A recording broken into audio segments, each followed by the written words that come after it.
Una sa ating mga balita, tiwala ang Administrasyong Aquino na magiging matagumpay ang paglagda sa Comprehensive Agreement on the Bangsamoro ngayong Marso 27. Ayon kay Government Chief Negotiator Miriam Coronel Ferrer, nailatag na ng pamahalaan ang mga gagamiting batayan sa pagpirma sa nasabing kasunduan. Tiwala naman si Presidential Advisor on the Peace Process Teresita Deles na mapapagtibay ito ng Kongreso ngayong taon. Ang buong ulat ihahatid sa atin ni Rocky Ignacio mula sa Malacanang, live. Yes, maraming salamat, Kati. Patuloy nga ang paghahanda ng pamahalaan para sa paglagda o ceremonial signing ng Comprehensive Agreement on the Bangsamoro. Ayon kay Government Chief Negotiator Miriam Ferrer, mga bansa ang nakatutok dito dahil magsisilbi itong batayan para sa kani-kanilang mga isinusulong na usapang pangkapayapaan. We shall sign the comprehensive agreement on the Bangsamoro. There is no turning back, only moving decisively forward. The peace train is on track. Its design is complete. Most of its elements are in place. Although it had a slow start, it eventually picked up speed.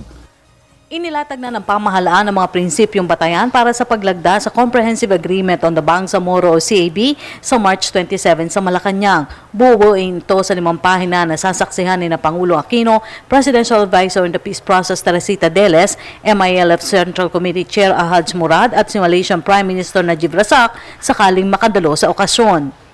The CAP text to be signed will reiterate the principles of the negotiation, namely, recognition of the justness and legitimacy of the cause of the Bangsamoro people, their aspiration for meaningful autonomy through a democratic process, the aim of finding a solution to the Bangsamoro question with honor, justice, and dignity, the aim to end the fighting between the government and the MILF and promote peace and stability, the recognition of the responsibilities of the parties to protect and enhance the rights of the Bangsamoro people and all other inhabitants, correct historical injustice, and equitably diffuse wealth and political power.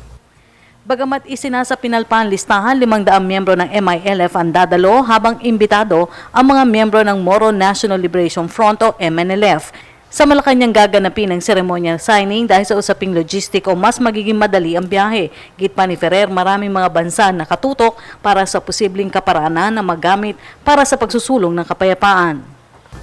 Many other countries who face similar troubles are looking up to us to show the way or possible modalities by which they can also address their own domestic conflicts. Our experience, our approaches have become a rich source of inspiration to these countries that remain challenged by different sources of domestic hostility. Bahagi ng CAB ang pagbuo ng Bangsamoro Basic Law na isusumite kay Pangulo Aquino sa katapusan ng Marso at kapag naaprubahan, agad itong isusumite sa Kongreso. Ayon kay Presidential Advisor on the Peace Process Teresita Deles, inaasahang maipapasa ito sa 2 kapulungan ng Kongreso sa katapusan ng taon. The President has also said, don't sign anything that we cannot implement. And I think that has made the negotiations more